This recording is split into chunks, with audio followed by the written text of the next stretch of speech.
Yo, what's going on, everyone? Welcome to the MadGood Knicks show. Far here, TK there, Pete over there. All right, let's get right into it. RJ. We got to talk about our rookie stud, RJ Barrett. First and foremost, the simple question I'll propose to you guys. T, I'll start with you. Do the Knicks have their guy? Do we have our guy in RJ Barrett? You know, I said it last episode and the episode before that. I absolutely believe we have our guy, and his games within the past 6 games have proved me right. Pete? Very good. I totally agree. I have to say I was a little skeptical at first with his summer league performance, but he's shown me a lot, and he's doing a lot for a kid his age, and I'm surprised the NBA media hasn't picked up on him, but I truly believe so. We thought Knox was going to be that guy, but RJ Barrett clearly is on another level right out the gate, and some of the stats will bear that out when we discuss that later. He's fun to watch. I know Absolutely. you got the slew of stats. Can we roll the stats? Sure. I'm gonna have to use my phone for this one because it really is a lot. How dare you not memorize statistics? But these are through the first 4 games. So I'm going to run through these because there's a lot of them. All right, he averaged 20.5, 7.5, 3.3 on 50% shooting and 53% from the 3. That's ridiculous for someone his age. He's the 5th Knicks rookie ever to get 15, 15, and 5, the first since Bill Cartwright in 1979. 82 points through the first 4 games. The last guy who did that was Patrick Ewing. You heard of him? 91 points back in 85 when we were still listening to synth pop. First player this century to get 80 points and 60 boards through the first 4 games. It just keeps coming. 19, 15, and 5. The only teenager to do that since some guy named LeBron. I've never heard of him. LeBron James? I don't know. Some guy. LeBron James. 60 points, 15 rebounds, and 5 made threes through the first 3 games. Some other guy, Kevin Durant. He sounds familiar. I think he's across the only bridge. guy since that guy to do that. He shares his career high in rebounds at 15 with some other Nick we used to have. Pingus? Yes. So if you're worried about KP doing well in the Mavs, just realize already within 6 games, RJ Barrett has reached the same rebound total. The kid is a man. He's a beast. He's a man. All right, we got a lot of positives about him. I want to hear some before negatives. I just one more positive, right? Please. David Fizdale has put this kid in a lot of difficult scenarios right out the gate, right? He's already put him in a position to lead the team as a point guard, which we know something that RJ is very capable of doing, but he's not a prototypical point guard. Mm-hmm. So I want to commend RJ for handling that responsibility really well. Let's talk about the negatives. Negatives, go. Negatives, free throw shooting for me. I would like to see RJ increase his free throw percentage. And, he has the ball a lot in his hands. I would like to see him convert to assist. I don't have much more negatives to say about him. He's been tremendous. He's not slouching in the assist column either. He's not. He could do so much better, but just to have a talent like that, incredibly rare.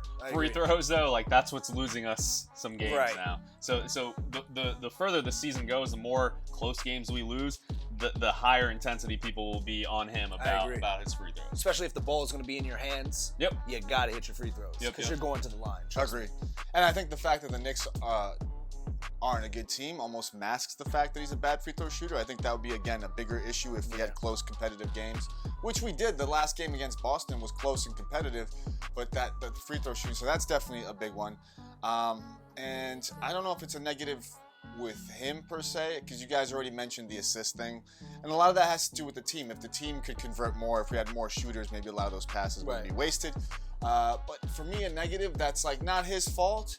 I think he's playing too much.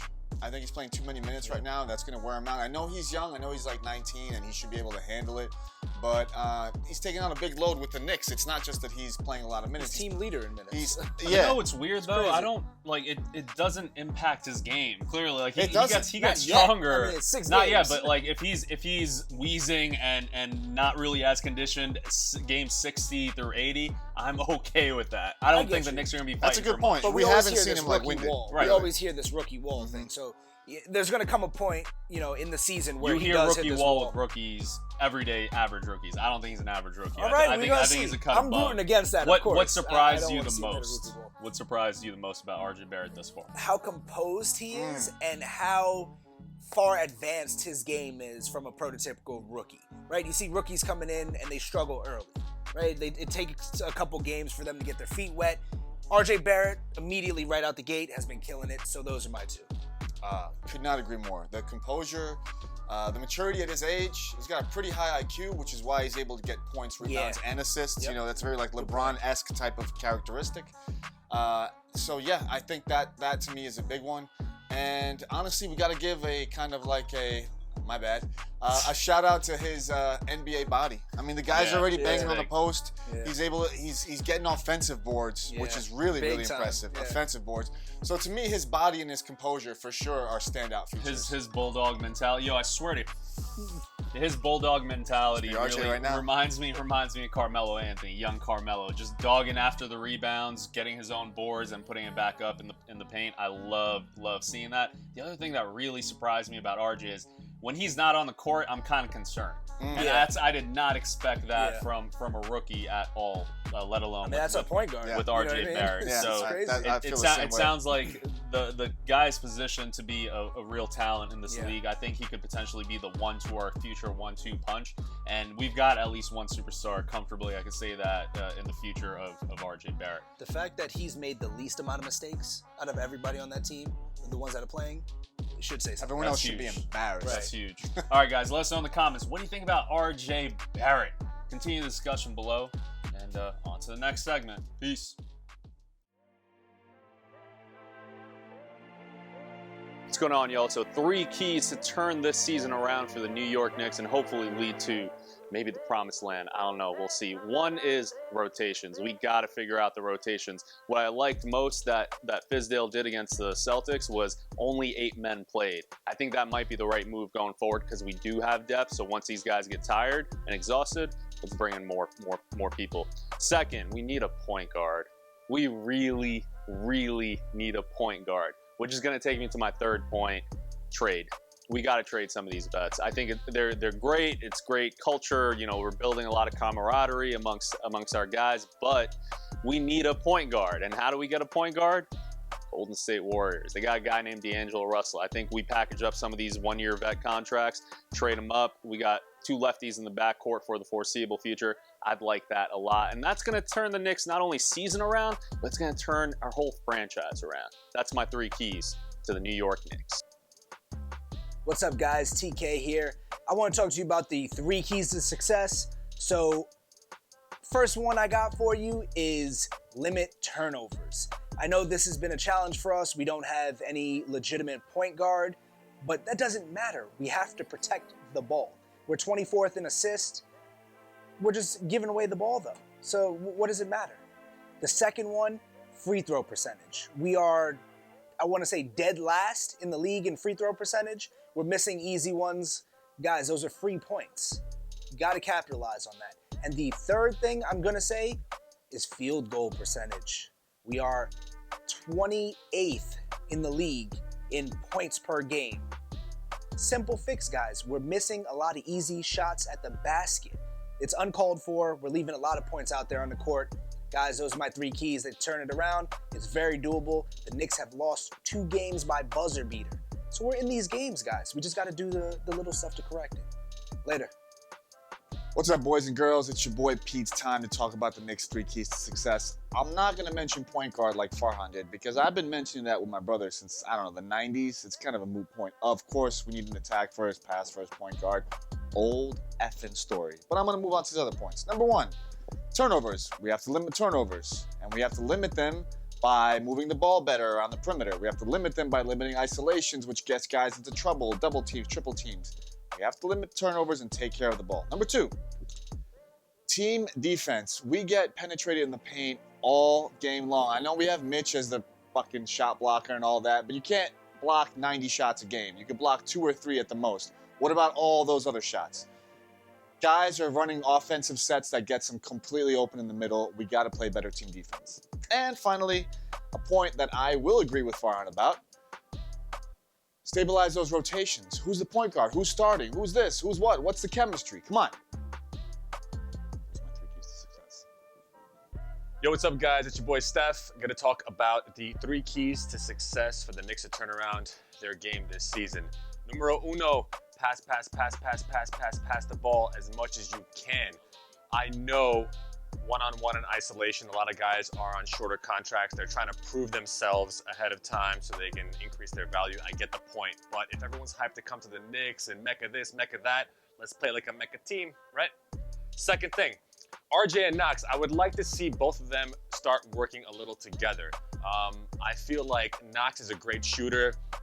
They can kind of use a two-man game, do a little pick and rolls, pass to each other. I think that them together, it's an underrated duo, and I think they should start looking to play a lot more together. Number 3, Fizz. He's been implementing some plays. I've seen some backdoor cuts. I've seen some of those, but I need to see a little more ball movement, a little more sophisticated plays from the guy. Because we're switching rotations, I feel like that's stifling his progress in terms of getting the guys to start playing together and getting chemistry and getting wide guys open. Like, Ellington should be getting the shot out the three-point line, and there should be a couple of picks for him every single time. That's all I gotta say. All right, so 3 keys to success. Lineups and rotations. I'm sure you've heard it already. This is for consistency. Lineups and rotations. Fizz, you are killing me with people not being in rhythm, and you are not helping them. You're counting on one person, because there's one person constantly with tons of minutes, but you're killing me here with the rest of individuals. When you have someone like Chur dropping 22 points in one game and then coming in the next game, or not even coming in the next game, we got to talk about that. Now, the reason we need to talk about that is because you need to give him time to shine, because we need to package some individuals in a trade. It has to be a blend between some of the veterans that we signed, and it can happen after December 15th, and it is well going to happen with some of the individuals that are some of the youngins for us. In terms of the last key, we need to rebound more. We need to crash the boards more to give us more second chance points. I think that's going to be one of the avenues that we have for success, especially since we do have multiple forwards and centers on this team. Get the ball, get a second chance rebound, keep crashing. That's it. Rebounds right now. That's it. Welcome back, guys. It's your boy TK here. We got Steph and Pete. Can you decipher who's who? I have trouble sometimes. This is Pete. I'm That's the other Steph guy. over there. We're going to talk about the Knicks vet review, where we're covering Julius Randle, Marcus Morris, Elfrid Payton, and I guess we can throw in Bobby Portis. And Taj Gibson. And Taj Gibson. Why not? Let's Can't cover forget them all. about Taj, baby. So, guys, let me ask you this. How do you feel about them so far? Who in particular? We're going to talk about Julius Randle to start it off. Let's start with Julius Randle. All right, so first and foremost, when Julius Randle was starting out this season, my whole idea was like he's going to be the most skilled guy on the team, which to some degree is true, and he's going to be the leader of the team, which to some degree felt true. 6 games in, I'm starting to see some cracks. I'm starting to see a lot of turnovers. I'm starting to see him not really playing in the flow of the offense. I think maybe he took the idea of being a leader too strongly. Maybe it's what you said about a lot of these, like, one-year guys trying to prove themselves, and I want you to expand on that later. No, I want you to expand on that later. Of course, thanks. So I think The mouthpiece. I think what was initially seemed right on paper, I think he's having a lot of the traditional struggles he had on other teams, and I think he's got to turn it around. Gotcha. So since Pete already said what you were going to say, I'm going to jump right into the next question. Yeah. Should Randle be starting? Should Morris be starting? Those are the only 2 vets we have starting right now. Should they be starting? Yeah, so I think for Julius Randle, that's like a no-brainer. I think he should be starting at this point in his Despite career. his turnovers? Despite his turnovers. He leads the league in turnovers. It doesn't really matter for me at this point. I don't think we have another option. The 2 main things about Julius Randle that are really interesting to me is that, well, actually, the fact that I think what's leading most of his turnovers is the fact that a lot of times they double team him because he is so effective offensively, but he's not able to pass out of a double team. And I think if he actually fixed that, he'd be a lot further along, and the team would be a lot better, obviously. Kind of like Knox to Morris in that last game. The second thing is that what my brother was saying, what he alluded to, was that a lot of these players on very short contracts, and now, of course, you know, we care about team basketball, we care about a lot of these things, but think about it. These guys need to put food on the table. Their contracts, they're short. A lot of them want to show their A game and show how much valuable they are in the league. So, you know, I feel like for a lot of them, it's a balance between the Knicks and their career in the NBA. So that's where it's kind of a balance. I love both of those points, but to tie them all in together, I just want to make this clear that Randle has never been that guy on a team before. So there's going to be a learning curve here. Yeah, He's of not course. used to the double teams, right? Of course, yeah. When has he ever been double teamed? We've true. always had, That's true. he's always had surrounding cast. Yeah. So this is going to be a learning curve to him. Unfortunately, he leads the league in turnovers right now. Leads the team as well. Mhm. He leads the team in assists and turnovers. So they basically cancel out. But with that being said, guys, Ellington has been playing pretty well. Yeah. Bobby Portis has been playing pretty well. Yeah. Should those guys see minute increases? I'd give Ellington some minute increases, but not. I'm not as sold on him as like a lot of the other Knicks fans on like the Twitterverse, just because I think he's like a really streaky shooter. He has his moments. He's like a classic Knicks shooter. Like sometimes he's awesome, and you're like, this guy should get minutes, and sometimes he screws the pooch. So, but I'd give him some more time this season to kind of like see what we can do with him. Okay. All right. And then as far as like Bobby Portis, I think absolutely. I think absolutely he gets more playing time. He's shown that he has the skill, but again, he's streaky as well. What I'd like to see is like Fizz incorporate these guys in a better way so that they're more successful. I think just to touch on the Randall point and Bobby Portis point, they'd all be more successful in a more organized like team offense. And you saw that in that game when like the one game that we won. Right. When like Which Randall was Portis. towards the end of the game would get caught up in the post, and instead of trying to make a move, he was like right in that paint and then boom, kicked it out to the corner for a three. Twice, and he did that. And when I saw that, tell me that wasn't reminiscent of good teams and what they do throughout the season. I love you know So what the thing about Fizz has to create more situations like that to allow those guys to create that pass, as opposed to just thinking like, all right, I gotta make this bucket. You're right. One thing about Portis that I love and hate is that he's a very emotional guy. You can tell for that, and there's a pros and cons to that. Obviously, there's a trade-off. In games like when he's playing against his old team, like Chicago, he'll go off. But next game, he might deflate a little, So he's kind of like an up and down. I would consider him more like a much bigger and taller J.R. Smith. But that might be a little too crazy of a comparison, I know. But in terms of his streakiness, I would compare him to that. I got you. So with that being said, so we got, a couple minutes, minute increase for Ellington. He started one game after he had a good game. Yeah. But let's see here. Let me frame it to you this way, because I don't think it's a question of whether we should trade or keep, but how long are you willing to wait until we get rid of these guys if we're out of the playoff picture? Oof. We're talking Randall, Portis. Our vets. Are you willing to have a longer leash with some of them?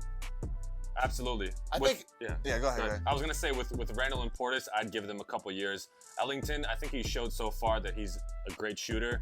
Him and Knox, I think, could, if we bring in more players on this boat, and I think if like it kind of spreads the floor, I think Ellington and Knox can only thrive further. So I would still give that maybe like for Ellington maybe like another year, but for Portis and Julius Randle, I would give him a couple more years. Okay, so really quickly, one bonus question. One more bonus question because I need to know this for my conscience, right? My conscience, yeah. Who would have more trade value, Marcus Morris or Bobby Portis at the deadline? Morris. 100%. Probably Marcus Morris, just because I think it's more of a marquee name, and he's like known to have that success with Boston, and he's kind of made a name for himself. And that's one player we didn't really talk much about, but he's kind of been a disappointment from the fact that like he did so well in summer league, it was the leading scorer, and now it feels like he's playing for a contract year. It does feel like he's dribbling the ball on the perimeter when he shouldn't be. Right. It feels like he's trying to prove a point instead of playing team defense. So to me, trade or keep, I want to see some time pass, and if these guys can play within a system and like fall into line, keep. Gotcha. If not, trade for other assets that can. Gotcha. That's my thinking. Guys, you heard it here first. This is only 6 games in, so I know it may be a little premature here. Too early. We're talking about 20 games down the line and stuff like that. But we just want to throw this idea out there to you guys. So it's the Knicks. We talk about the draft a year in advance. A year in advance. There you go. We're already thinking about that. So once again, guys, it's been TK, Pete, Steph, covering the vets in a review. We'll catch you next time. Peace. Later. All right, guys, so welcome back. We want to talk about our sophomore stars, all right? Yep. Kevin Knox, Mitchell Robinson, and Alonzo Trier. Let's start it off with Kevin Knox, who I think has gotten, in my opinion, I think he's made the biggest leap of the three. His efficiency is up. Yes. He's become kind of that sharpshooter from downtown that we hoped he would. And he can finish a fast break, which that's an impressive improvement. You're telling me he can make a layup? He's making his layup. You make one of those. Which in Knicks terms is pretty awesome. Unlike Frank. It's rare. It's unique. No, but he's done a lot to improve his game. Jay, I'll start with you. What are your initial thoughts on Kevin Knox? I mean, the kid is playing amazing from behind the arc. It's probably the most consistent thing we've seen since Summer League. Right now, he's shooting 51%. I want to say the other day, right before this previous game, he was up to actually roughly 75%. Yeah. Roughly around there. I know he was in the 70s, that percentage for three-point. Yeah. I know TK continues to argue the point that he should be in the starting lineup. I still have my reservations. I think he actually adds more value coming off the bench. And I think that's what makes the Knicks one of the most dangerous teams out there, even though we are losing in terms of depth. I'll make a real quick point on that, then we'll get to you, Steph. I think you're right. He should probably stick to the bench for the start of the game. But as long as he finishes games, which is what he has been doing, yeah, that shooting has proved really, really crucial for the Knicks. Oh yeah, Steph. Yeah. In addition to that, I couldn't agree more, Jay. Totally agree with what you're saying about Kevin Knox. I could even say that he's probably the most improved player on the Knicks. He's bulked up. He's gotten bigger. His shot is a lot smoother. It's more crisp. You can tell he's got his feet under him. He's definitely more balanced when he's taking those shots. Even the other night, he's looking for other players. He saw Morris for that three-pointer. Unfortunately, they hit a three back, and we weren't get to win the game. But in terms of Knox abilities on the floor, I would love to see him as a starter. I know TK and I were for him being a starter, but now I can see what your guy is saying. It is a little risky kind of bringing him back in the game. Could he be one of those Manu Ginobili type of players, a Lou Williams type of player? I mean, not points per game, but like he's better off a bench. I think the long game with Knox, I think, will be a starter. Oh, the kid is for only sure. 20 years old. Yeah, he's very young. He's very young. He'll be good. Speaking of 20-year-olds on our team, Mitchell Robinson. My guy. Let's talk about him. So obviously the minutes haven't really been there. He started off the season off an injury. But I'm seeing the progress. The foul trouble is still an issue there. Yeah. Unfortunately, though, my favorite lineup with the Knicks is when we go small ball. Mm-hmm. I think Mitchell Robinson adds something to certain points of the game, but if I had to pick, I would pick Julius Randle or Bobby Portis at the center, depending on what you want to do with Morris. That's interesting. Yeah, hands down. Honestly, it's killing me the fact it's kind of like what came first, the chicken or the egg. Yeah. I look at his stat line at times, and it's killing me that I'm only seeing essentially 6.6 rebounds a game. I think Mitchell's... But then you look at his minutes, it's like... But then you look at his minutes, 20. and I'm like, this makes sense. Because obviously, if you do a per 36 or something of that nature, easily he would be a double-double machine. I think he's one of the most... I mean, come on, man. When you gotta go, you gotta go. I think it's also important that we see with Mitch, what he brings to the game is a versatility that very few players right now are jumping out of the gym. One of them is not available, and I think you know who I'm referring to. It's the second error of the game, and really more so, Mitchell Robinson. It's amazing for Randle to casually just throw it up as he sees him cutting towards the basket, and this man effortlessly just brings it down. Unfortunately, we don't really have a point guard. Otherwise, I'd love to see the pick and roll utilize a bit more. I want to say something about Mitch. What I love about Mitch is that he's not so much dependent on other players. He can find a way to make his own shot or find a way to be at the right place at the right time for someone to find him. I've always noticed that, right? Even last year when we had an entirely different team, he was able to still do very similar things. So the fact that he's able to thrive off of different players in a different system but still be his same self only makes me think like, damn, what if we had a team around him? I think he's definitely a keeper. I want to make this point, Mitch. I don't want you to be the next Ben Simmons where you really, really hold back on shooting. Yeah. Until maybe your fourth season or something of that nature. Because I saw an He had a interesting baby stat jumper. line. He had a baby jumper that he put up the other day. But I saw a very Baby interesting. jumper. That's what I'm saying. TK is behind the camera right now. I saw a very interesting stat line where, of course, most of his shots come from within the post. But literally, his whole career thus far, literally, I think it was all like 3 shots were then taken from like 11 feet or further. Yeah. It's a fascinating stat. I mean, as long as he keeps doing what he's doing, I'm okay with it. But we need to see the foul troubles go down. We need to see the minutes increase. See really what he's capable of. Last point. Last guy I want to wrap up on is Alonzo Trier. So the minutes that he's played, he's been productive. I don't think it's any shock to anyone that the kid can outright score. I'm a little bit more surprised that he's not in the rotation a bit more than he has been. And I think that could be a whole separate segment where we literally are focusing on Fizz and his rotations, decision making. Could be a whole different segment. Tune into next episode of the MadGood Discusses. Bam.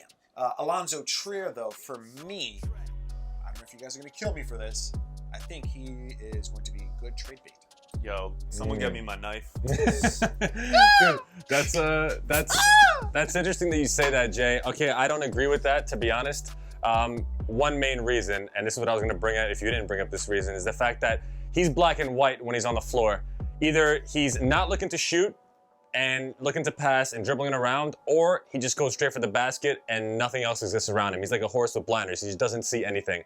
I think that those types of players are great when you're talking about lower level basketball, but if we're talking about NBA where things are much faster, much quicker, reaction time needs to be insane, I think that a player like Alonzo Trier will only be as good as like a run in spurts, I think. That's NBA, where amazing happens. Let us know, sophomore stars, what do you guys think? Knox, Mitchell, Alonzo Trier. Trade bait.